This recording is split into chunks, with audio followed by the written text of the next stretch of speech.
in which online medium, whether they be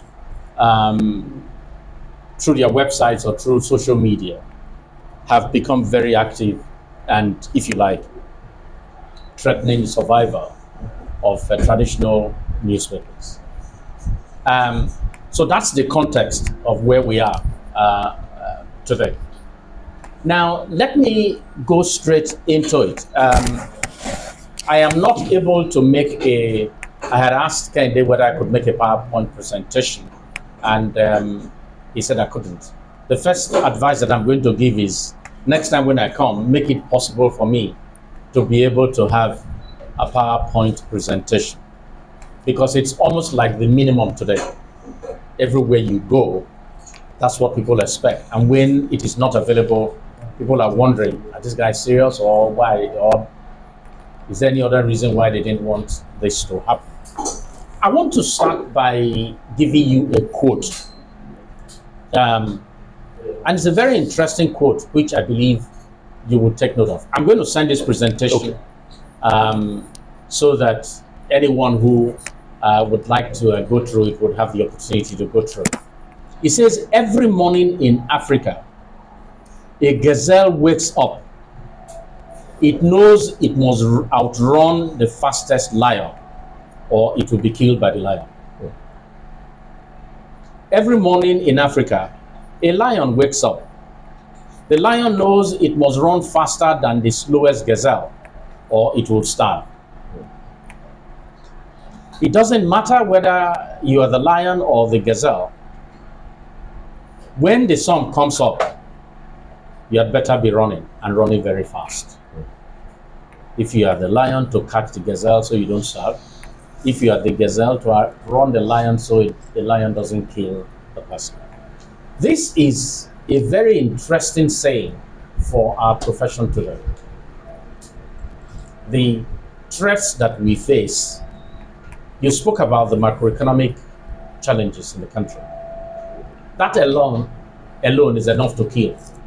But you are also dealing with a bigger problem, which is the migration from traditional to online or digital. You see, I used to argue that online, how will it go? People will always behave the way they used to behave. But you know what happened? When COVID came, something struck me as I traveled through Dubai at the airport. At the Emirates Lounge in Dubai, there is no newspaper or magazine in the world that you will not find. During COVID, when I traveled, there was not a single newspaper or a single magazine. That was when I said to myself, we're in trouble. I got to London. There was no newspaper vendor anywhere. No newspaper shelf. Wow. I said, really? This is shocking. So, apart from moving from traditional to digital, there is also another move that is going on. That is the move from traditional, one product setting, to diversifying your income stream. Companies and organizations are finding that just pursuing one line of income is not enough. Because when something happens to that line of income, the business is in trouble.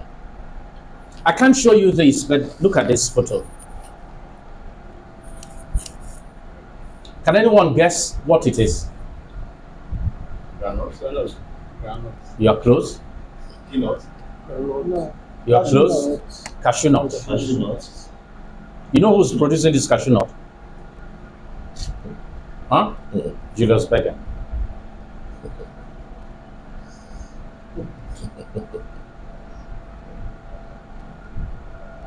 Julius Berger did roads. Today they are building more houses than roads. And they have not gone into cashew nut. This is exported all over the world. Why? Julius Berger has seen that building roads is good, but in Nigeria, the government doesn't have money to pay for roads anymore. And if he remains just building roads, he's going to die. So it's re-engineering its business to create new income stream. All of us must do that. All of us must do that. If Julius Berger, a giant, will humble itself, stoop low to going into cashew nut, we can sell granite, we can sell anything. But we cannot remain just selling only one product.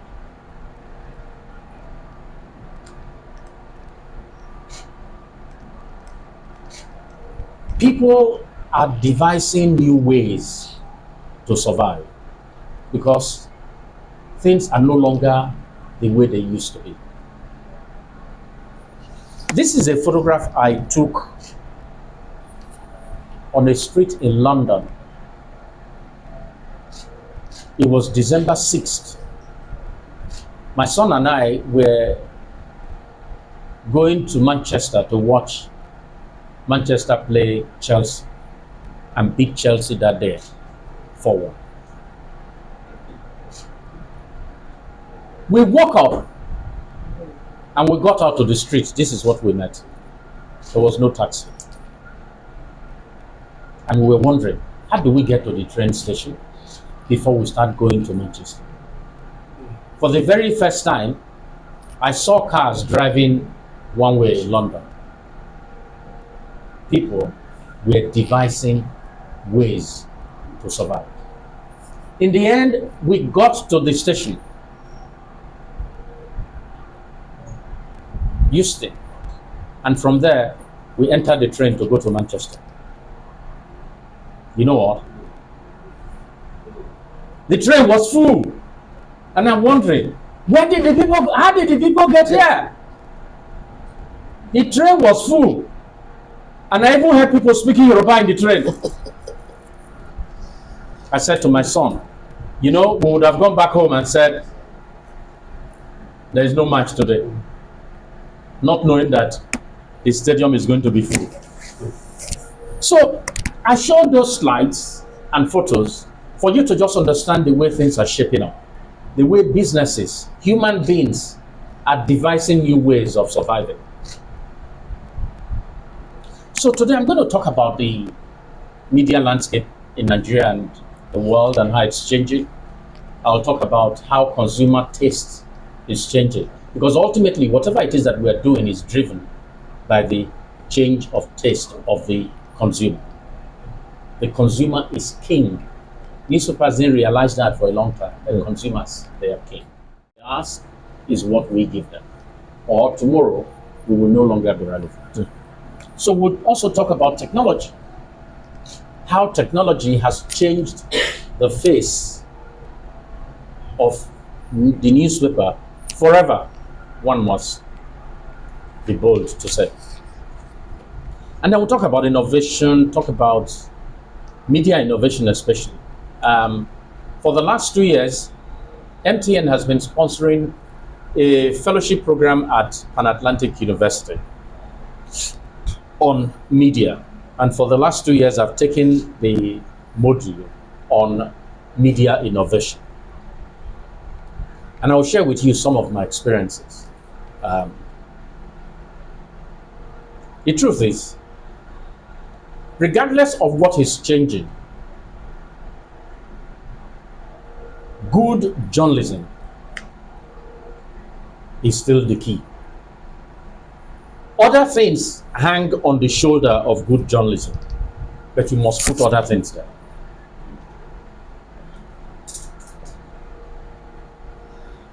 The old newspaper model has become outdated simply because of how our readers now want the product delivered to them.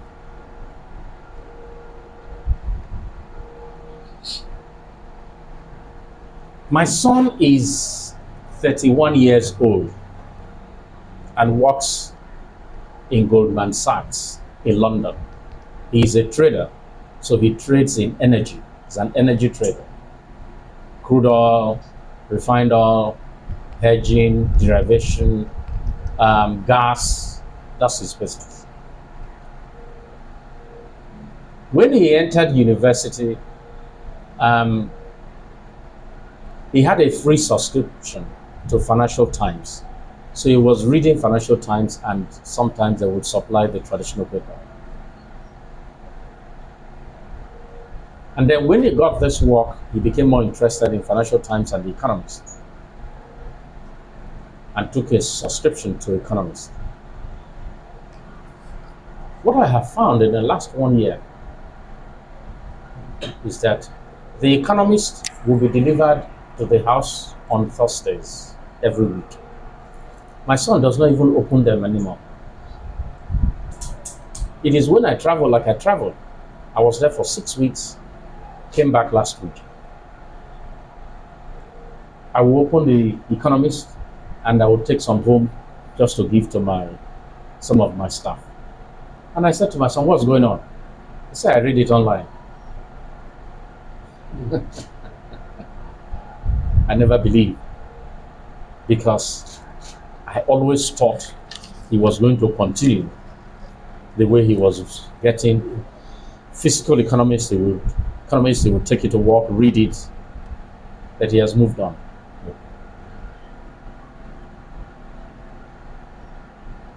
And The Economist discovered that not just him, but many of his readers were moving out.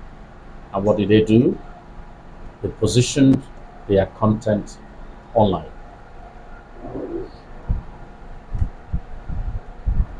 They positioned their content online. Now, there are 4 things that are happening, shaping the future of newspapers. The first one is people are spending increasingly more time now online.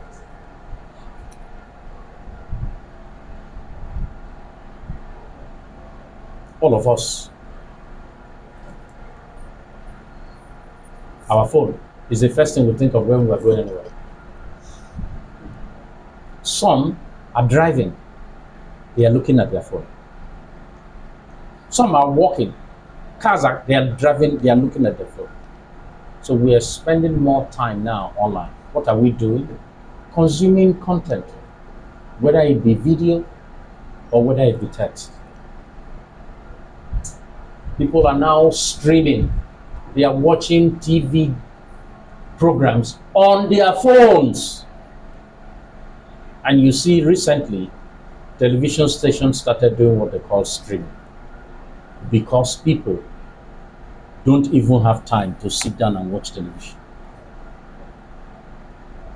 In fact, it is said that in another 5 years, more than half of the people who consume TV programs will not be watching it from traditional TV. They'll be watching it online in 5 years' time. What does that mean for those who sell TV? Less business. What does that mean for TVs that do not enter into streaming and online live? That's less audience for them. Less audience means less advertising. So, spending time online. Another thing is the growth of this. Some carry 3, 4, 5. So that whatever network is working wherever they are, they don't miss anything. So there is a proliferation of devices. It is no longer difficult. If you ask my driver now, if you go to the car now, he's probably on YouTube or something. The same when he gets home. He probably doesn't have a TV. Meanwhile, those days, the first thing we bought in our house was TV. Today is this. The third thing that is happening is that our audience have become more powerful. In the past, newspapers didn't care what people wanted to read. We put it in their mouth and they would take it because they didn't have any other choice. Today is no longer so. If you do that, you're going to fail. You must find out where the reader is. You must find out how the reader wants to read. And you must position your product for him. The fourth factor shaping the future of newspapers is the power of social media, which has done a lot. It's democratized journalism or mass communication. You don't need to have a house. You don't need to have a press. You don't need to have a large staff to be a publisher anymore. There are some publishers who is just them and maybe just one person. And they are able to reach their readers anywhere in the world. Whereas for your print edition, you will struggle. When we started Business Day in 2001, Financial Times used to supply about 270 copies to Nigeria every day. So today's paper will probably be available on Wednesday. And people were buying because it was the only way they could read Financial Times. I knew the guy who was receiving it in Nigeria and ensuring that it was distributed and sold. He has since stopped the business. Financial Times does not supply anyone who can get it from wherever that's your business. In any case, from printing in 27 locations, Financial Times has cut the number of places where it prints to 8. From 27 sites around the world to only 8. And what it did instead was to begin to grow its online presence and its online readership. As we speak today, they have 1.3 million paid subscribers. 1.3 million. I was at the Financial Times for a training on the 20th and 21st of April this year. And there were publishers from all over the world, Latin America, Europe, Middle East, Asia. 1.3. But you know what? Last year, Financial Times made a profit of £130 million.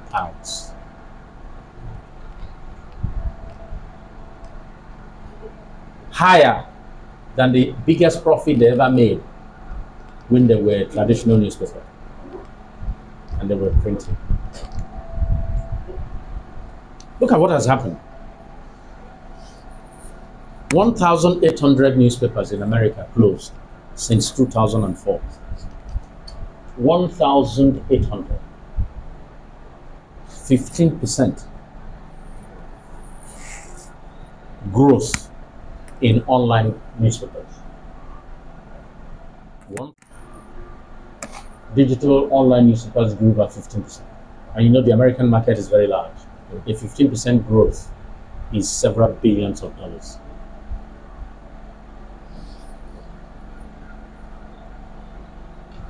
And why are they closing?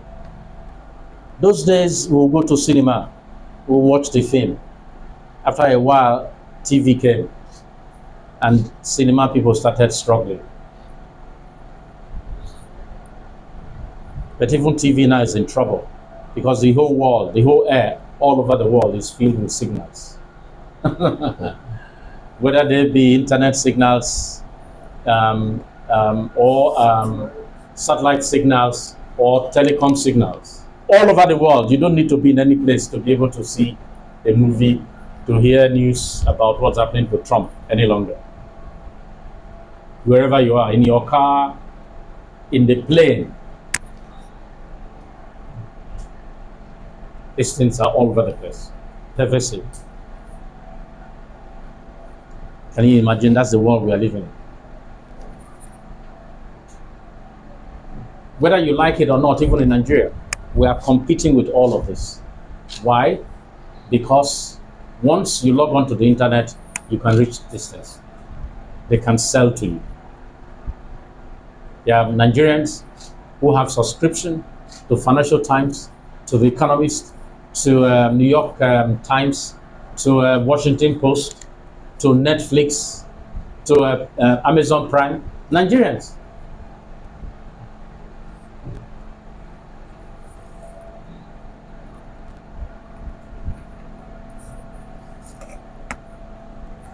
I don't know how many of you remember any of this. Maybe those who are as old as us can, but I'm sure the younger ones will not even know what this is. There was a time in Nigeria when Sunday Times sold 500,000 copies, 400,000 copies. I worked in the Vanguard for 14 years. In 1987, Vanguard supplied its highest daily circulation. It was 270,000. One day, we were serializing a book by S.G. Koku. The printing machine was printing throughout 270,000. Today, Vanguard is not printing 10% of that.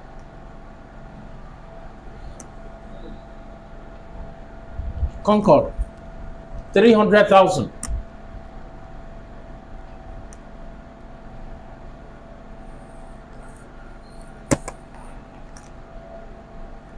And you see, it is also not just that you are not selling copies, advertising is falling. When we started business there, advertising accounted for sometimes 73% of our total revenues. Today, advertising accounts for just 50-something% of our total revenues. Those days, when our advert manager cough, we will catch cold. Now, no more. In fact, when I was in Financial Times in April, their managing director said, hallelujah, they now have control over their future. No advertiser can play game with them anymore. Why? Their future now depends on 1.3 million people all over the world. There is no way they can gang up and say, I will not buy you tomorrow. But a major advertiser, as we see in Nigeria, by itself say, don't put advert in business there anymore, and then you go begging. Financial Times said, we have taken back our future in our own hand. And that is the best place for a newspaper to be.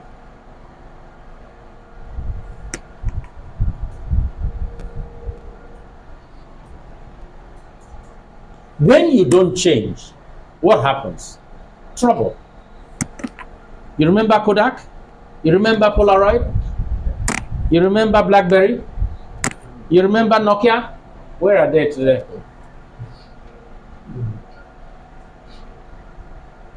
They did not respond. The wind was blowing. And they just said, when we were growing up, our mother told us that the wind would blow. When it blows, it will stop. But the wind that we have been seeing since 2007 has not stopped. Every year, more newspapers, that is print newspapers, print magazines, every year, some go down. And every year, some digital magazines, digital newspapers do what? They rise up.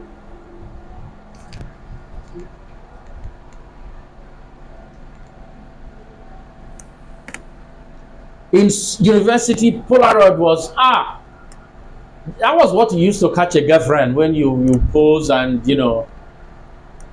But today, nobody remembers Polaroid. Nobody remembers BlackBerry. Samsung just came joke, joke, joke. We say, is it not TV? They say, no, they now make phone. There's no home now without a Samsung phone. The launch of Polaroid, the launch of Nokia and others have been taken away by Samsung. You know, people have been predicting the death of the traditional newspaper to the extent that there is a newspaper in America that calls itself Newspaper Death Watch. All it reports every day is how newspapers are dying and how traditional newspapers are going up.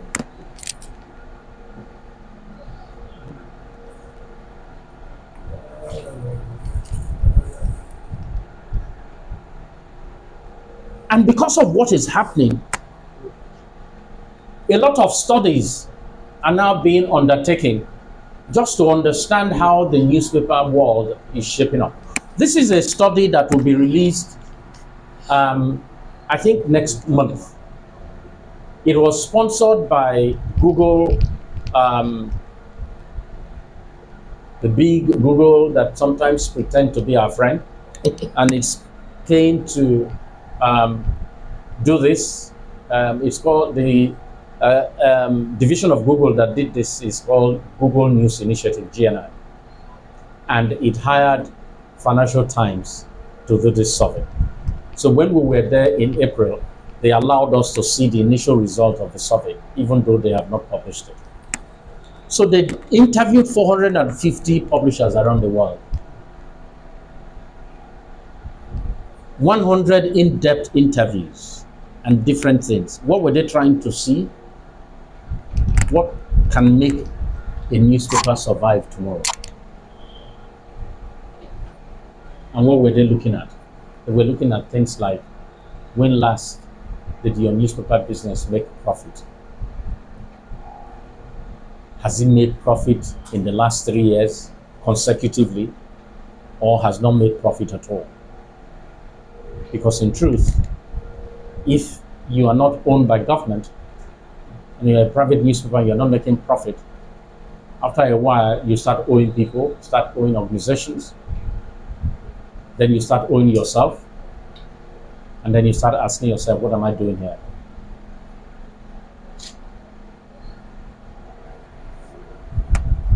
When I send this public presentation, you'll see this. This is the result. I will just show you one bit. This survey of 450 publishers was done all over the world. But if you look at it here, Africa is the hardest hit. And I will show you. This is Africa. You can see Europe, you can see North America have mainly green. Green is good place. Africa is mostly red, with scores below 50. Only in the question average sustainability score, when you add everything, did they get a score above 50.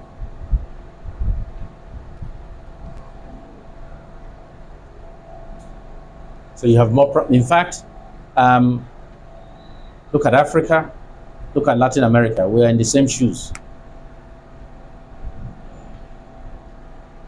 So what happened? There was a turning point. I mean, this was a business that was really flourishing. That's why we went in. That's why he went in 27 years ago.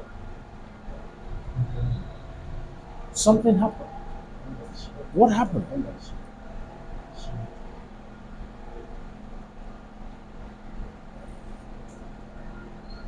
Now, this is a video that I would have played. Der Spiegel is a leading newspaper in Germany. It's an interview in which it told its people all over the world, what has been happening to the business over the last 15, 17 years, and how they found themselves in the place where they found themselves.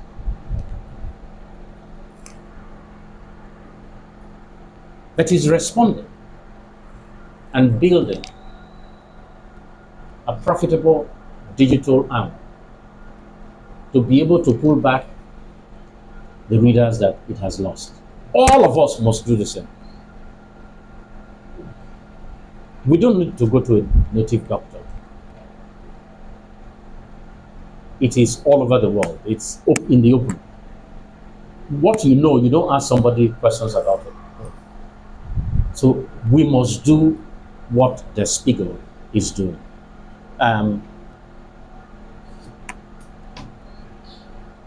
When I send it to you. So this is what happened. Technology came.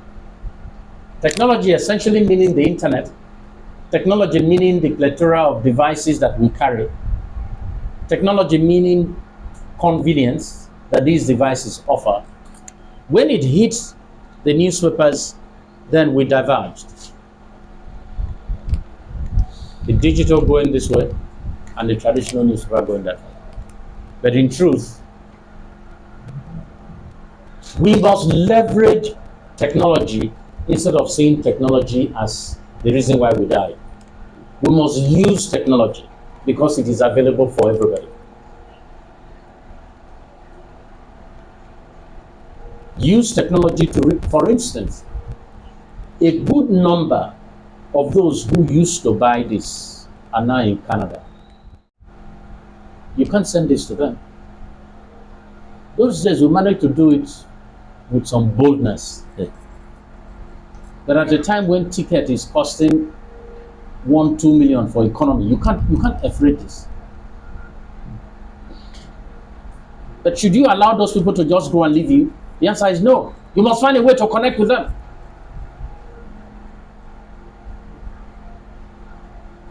You must. For that is survival. And don't try once or twice and then you stop. Keep knocking on the door. That's what this slide says. Keep knocking on the door until the door opens. When you get to your house and you knock and the maid does, do you stop knocking? In fact, sometimes you go to your car and start blaring your horn if the person is not here. You don't stop.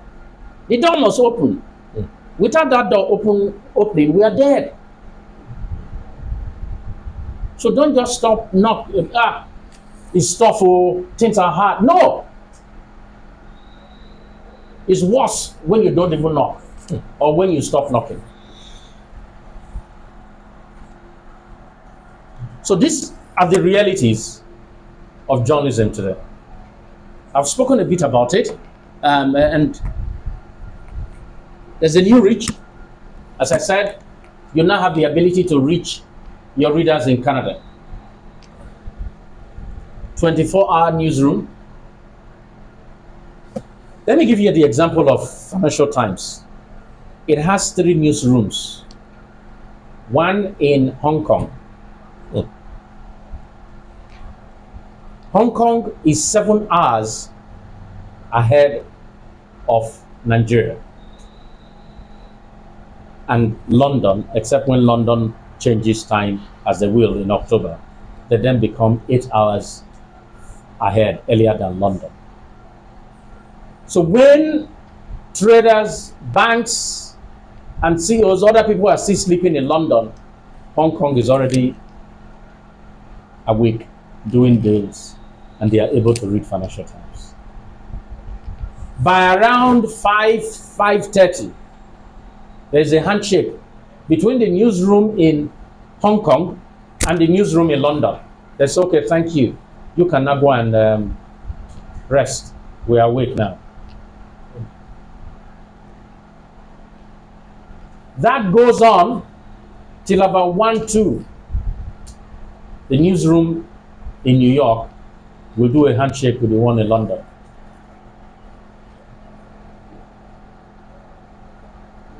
The guys in London are resting. Some are going to go play golf. That is when America is waking up. 24 hours. In Nigeria, we cannot afford that, to have newsroom in different locations. But what does it mean? It means that you have to have people who are able to stay awake 24 hours. Whether you are running shift or whatever it is you're doing. A story cannot break, and then you say, oh, our people were sleeping. Not a good excuse anymore.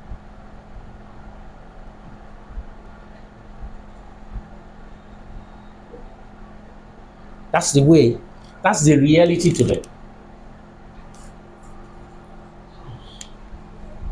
These are more things which you will get when you get the, you'll see when you get the, this used to, I mean, going to a press those days used to be a thing of fun all over the world. And many of these things have shut down. The companies that make printing presses are moving to other things. Because nobody is buying. Why would you buy?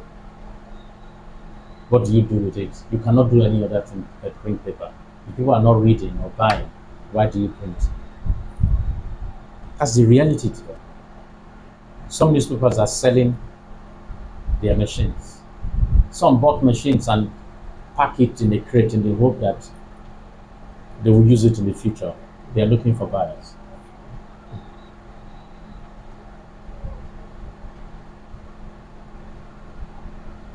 And you know, the situation in Nigeria is so bad because we are 200 million plus people.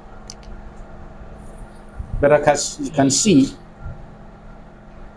South Africa has a marketing market, communications market of 2.1 billion, 48 people. Nigeria with 200 million has just about 10% out of South Africa. Yeah. We make mouth, but in truth, there's no pocket, nothing in our pocket. And you know, it's part of the thing when sometimes we say that Nigeria is poor, people say it's not poor. Look at what is happening in South Africa. 48 million people, 2.1 billion. 200 million people, 266 million.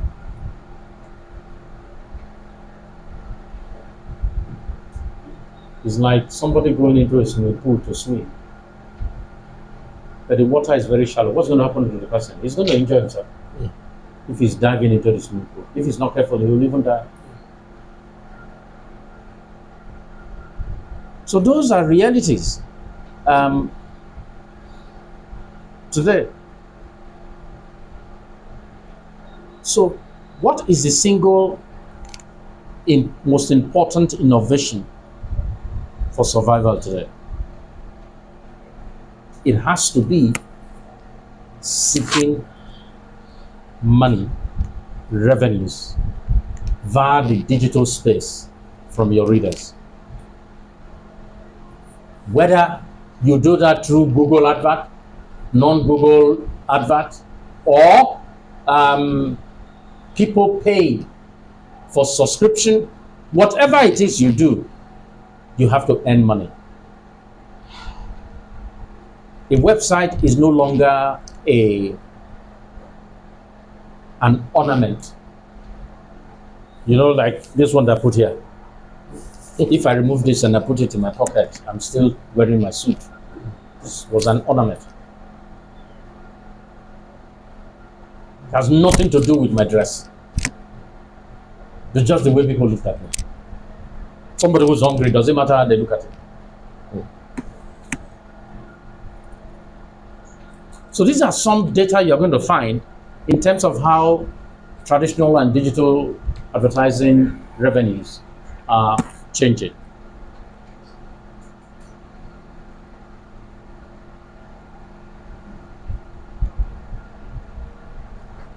So how do newspapers or traditional newspapers respond?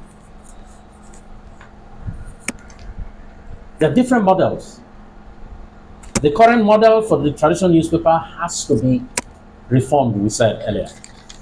So what do you use to replace it? Some newspapers have adopted what they call a premium model, whereby everyone who comes to their website must pay. Some have adopted freemium, meaning Some pay for real premium content, but they also make money from Google ads. My view, from my experience, is that a combination of both will serve us better. What did we do? 3.5 years ago, we started charging for content on our website. We had a paywall.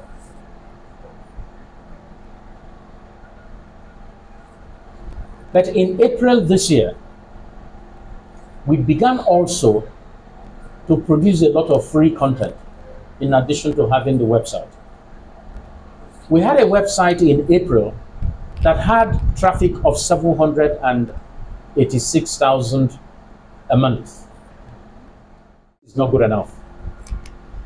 And we started a campaign to grow traffic. In August, we hit 3.2 million traffic. This month, we expect to get to 3.5, 3.6 million. Next year ending, we want to get to 25 million traffic monthly. What does it mean? We are not satisfied with where we are. We are restless, and we are changing everything we do to be able to get to that destination. I am aware of a newspaper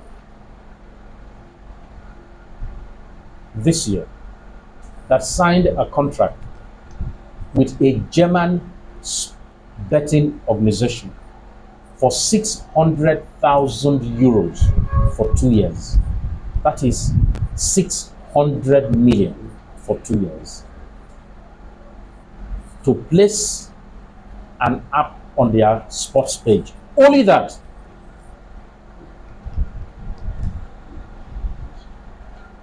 And these people are getting sometimes up to $35,000 in Google ads in a month. So in a year, you're looking at something like 400,000. Last year, they made $1 billion from their from the whole online work they do. So even in Nigeria, there are already success stories. It's tough, but is it possible? The answer is yes.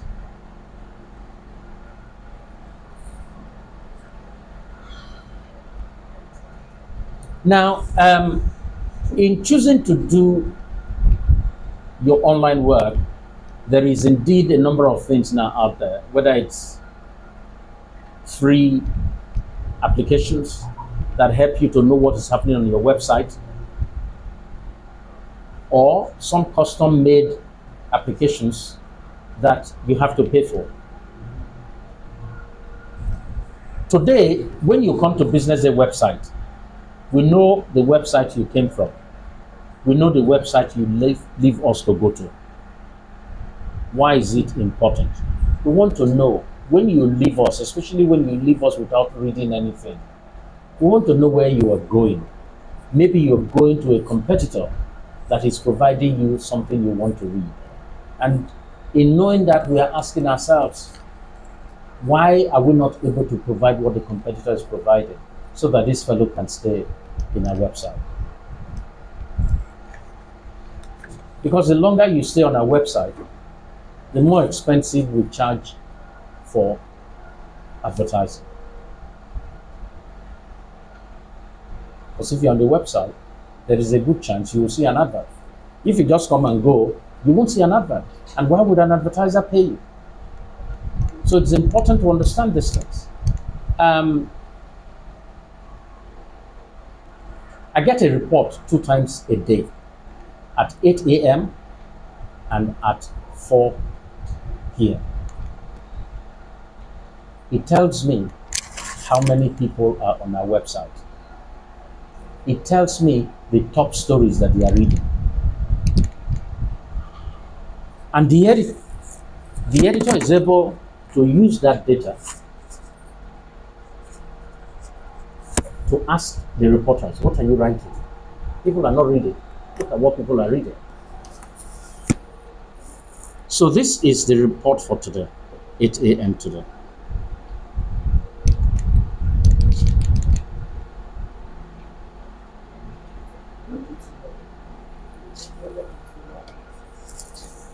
This report was sent to me by 3 minutes past 8 this morning. This is the performance of our website for the last 7 days, showing you the traffic. This is our performance yesterday compared against our target. This is our target, this is our performance. And you can see that we are about 70-something% of where we want to be. To reach 3.6 million by end of next week, by end of this week, which is Saturday, we must be doing this every day. But this is what we got. And what have we noticed? Our websites perform better during weekdays than at weekends. So we are putting fire on the head of the editor for Sunday. Once I saw this morning, I've had a conversation with him. What's going on? This is your performance.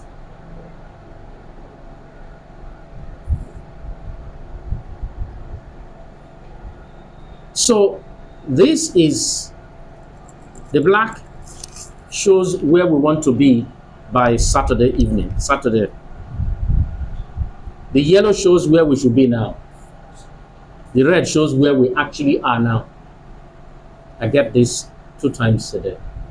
We have 2 data analysts that we employ, data scientists, just using different applications to comb the website and to tell us what is happening. There's something that I think is there. Okay, on top, look at it.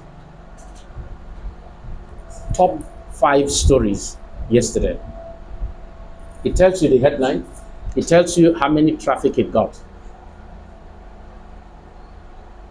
So you can go back to your reporter and say you didn't earn a salary today. This is the evidence. Your report card comes out every day.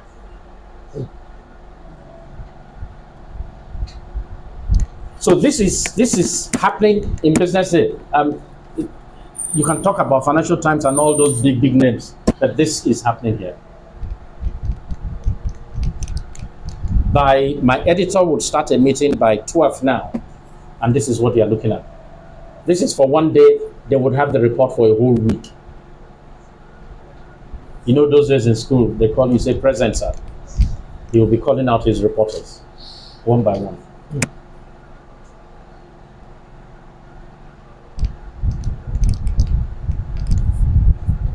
Now, I will go fast and just talk about 1 or 2 things. Now, I've already told you that people are taking subscription. The idea, according to Deloitte, people will take at least 2 online media subscriptions. So it means that the market is there and we really must find a way. Look at Netflix, look at Spotify. People are paying for subscription.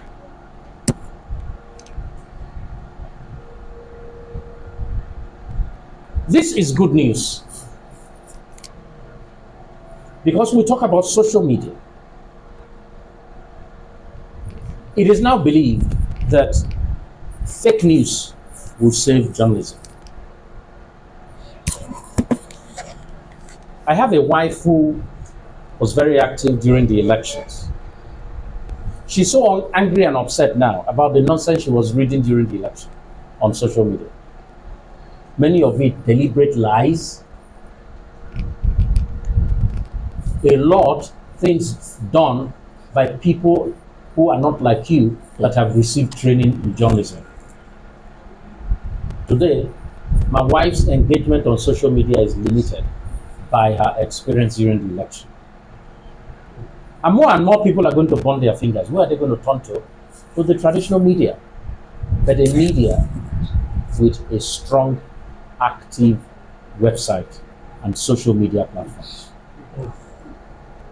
So if you don't have a strong website that is active, you don't have a number of social media platforms that are active, forget journalism. Go and do something else.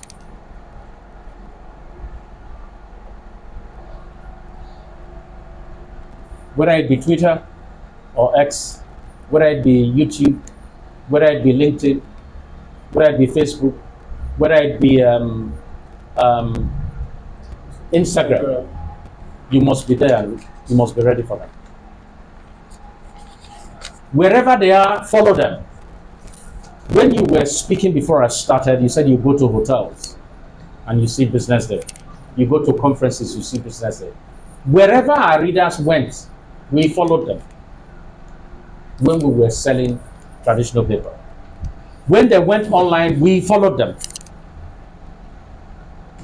because we knew if we are not there, they will find an alternative.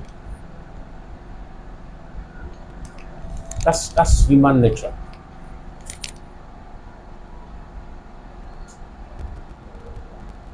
So one saving grace is the mess on social media. Social media will lose its fancy for serious people. Why? Because time and time again, readers are going to find out that it is rubbish. And that's going to open a window for the traditional media with a strong internet engagement to thrive and to survive. So fake news is saving journalism simply because people are now beginning to look towards the name that they know and trust.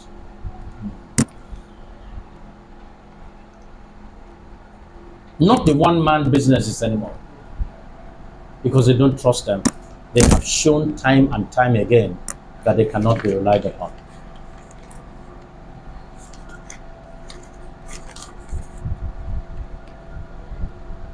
One of the things that we see at Business Day, there are certain stories that just capture the imagination of people. Your technology people, your data people must tell you what those things are so that you can do more of it. A woman who sells amala, if by 12 o'clock every day she makes 20 wraps of amala, by 12 o'clock every day is finished. After a while, what would she do? She will make more amala. So if people are coming to my website to read a particular story, what should I do? I'll do that story every day. So journalism has become a product. And we are now, media managers are now behaving like those who make omo, like those who make sugar. If people are not buying, we find out why. If they are buying, you give them more. But you must have the knowledge of what is happening to your product. It's amazing when you go to foreign newspapers, the kind of names that we never heard of before. Audience engagement manager, product manager, data manager, or data specialist. We never.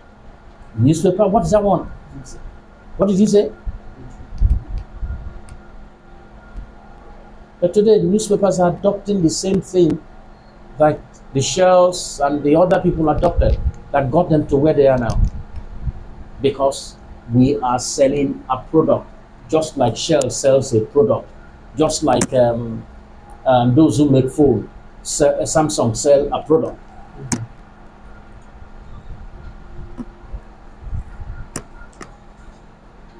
So this slide I think after this, I'll just show one or two slides and then we close.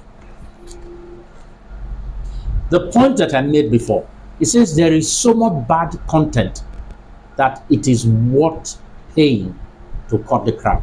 Look at all this rubbish. This is what you find when you go to social media. And people are beginning to know that it is rubbish. You know, I grew up in Sapele. The Sapele people say, if dirty too much for soup, blind man will not say not be crayfish.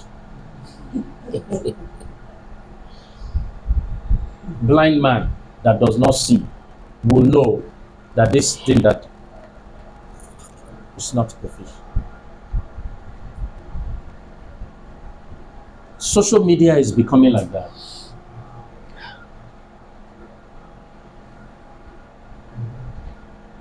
When you are walking on a road and it's smelling and smelling, what do? You turn back or you turn right or left to avoid the smell. People are beginning to turn away from the smell of social media.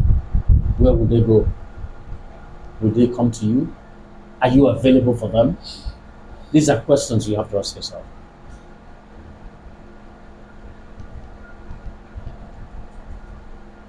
So fake news, again, will save journalism. And they are good examples. Daily Maverick in South Africa, incredibly, is a new publication. Last week, their editor sent out a statement. Their print publication is still growing. Their print is still growing. They sent out a notice to say thank you to readers, but their online has hit 300,000.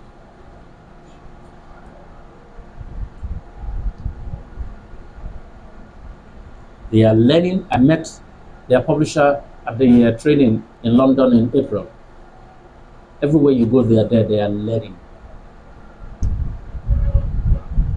So let me just now go to business day and close with what our experience has been.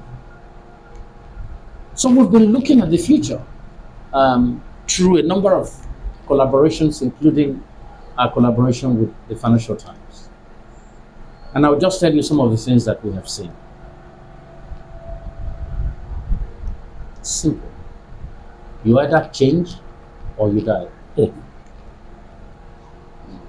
innovate or you die. Innovation means instead of doing physical book, you are doing digital books. Or instead of doing books, the way we used to do it, you are doing color, fanciful books that people will still like to carry. But you have to change what you are doing today, or you have to do a new thing. At the beginning, I showed you a slide of Julius Berger going into granite production and export. There are no digital miracles. Nobody can say, we just went digital and everything just changed. There's no miracle in the digital space. It's hard work and patience. So there is no instant digital salvation. There are no magic money on trees. I like this slide, and why do I like it? When I was editor of the Vanguard many years ago, I got a call from a lawyer from Australia. What had happened was that Vanguard had a story here on the front page. 419 people typeset another story saying that central bank was going to give $5 billion to some people. And they used it to dupe an old woman in Australia. So when the guy was talking, after I showed him that it was not, that story was not in Vanguard, you know what I did? I said, do you have a window where you are? He said, yes. Is there any tree where you are? He said, yes. Is money falling down from that tree? He said, no. So why did your client believe that money is falling down from trees in Nigeria?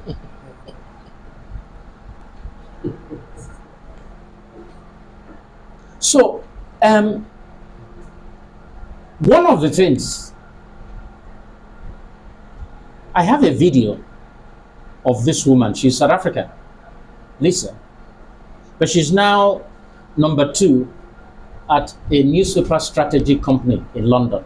In fact, the managing director of that company is a Nigerian woman, Lajumoke is her name.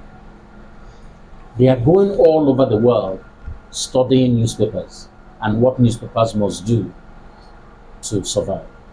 Look at what this woman said. I have been traveling all over the world and meeting newspaper executives. I have been on global lobby teams. I am still shocked at how so complacent newspaper industry chiefs are about the move to digital. Some people are still there.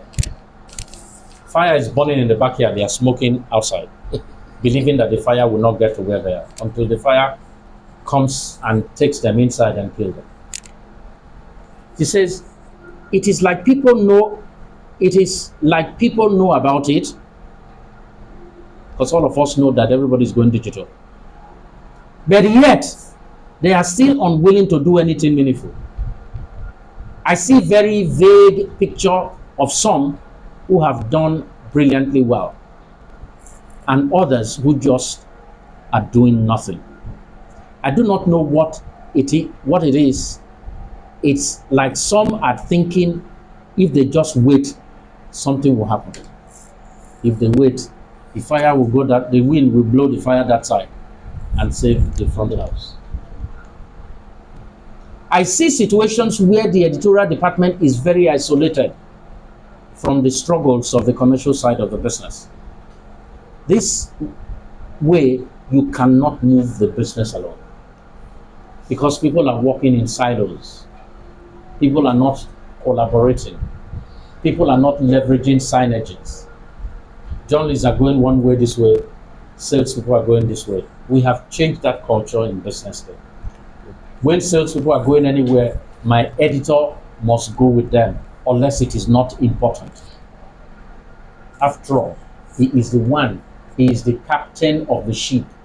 When we go out, we say we work for the editor. Why should he be in the air conditioner in his office while people in sales are going out? Who will sell his paper for him? Lately, we hear the head of state say he is the chief salesman of Nigeria. That's what the editor is in the newspaper. He is the chief salesman of the newspaper.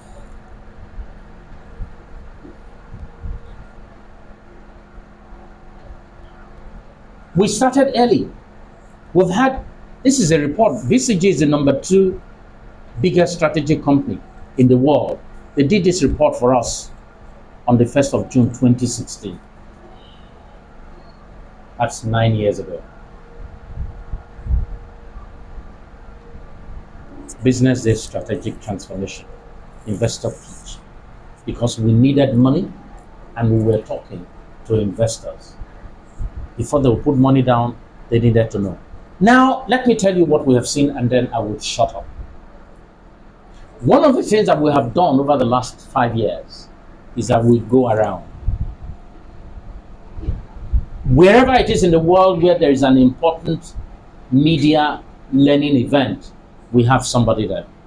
Whether it's Oslo, whether it's Berlin, whether it's Barcelona, this is the same person who was our audience engagement specialist. This is her here, Yvette. And then we had another team in Barcelona. What are we doing? Learning. Meeting people who are struggling. Meeting people who are succeeding. Meeting people who are falling into the ditch on the way, because we do not want to fall into the ditch. And 5 things we have learned in the process of going around the world and learning. 1, It might seem confused. You are going and you don't understand where you are going. It is just raining or the sun is just, and you are saying, what is this? I've come to say to you, don't worry about that, because everybody all over the world feels the same way. Everyone else is still trying to figure it out. No one has figured it out yet, except maybe New York Times with 7 million paid subscribers. We are all still, is this the way? Are you sure this is the way? Or should we go this way? Or should we go this way? So if you feel that way, be encouraged. Everyone else feels that way. Second thing we have learned, anything you are doing, don't hold too tightly to it. Why? It might be wrong. So be ready to let go of it once you find out it is not yielding the results you want.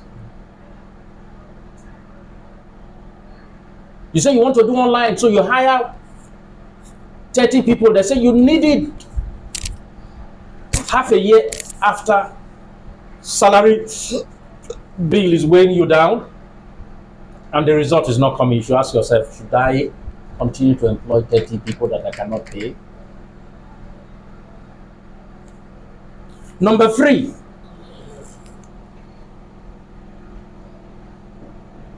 stories everywhere is about newspapers that are dying. And what does that do? It puts in you a sense of urgency. Nobody wants to die. Surely nobody wants his business to die. So it tells you this is an urgent thing. There is fire on the mountain. Run, run, run, run. That's what they told us when we were growing up. Number 4, I told you earlier that the newspaper today is a product. It says, make your products intelligible. Tell great stories in unique ways. The way you tell stories in this is not the same way you will tell it in an online format.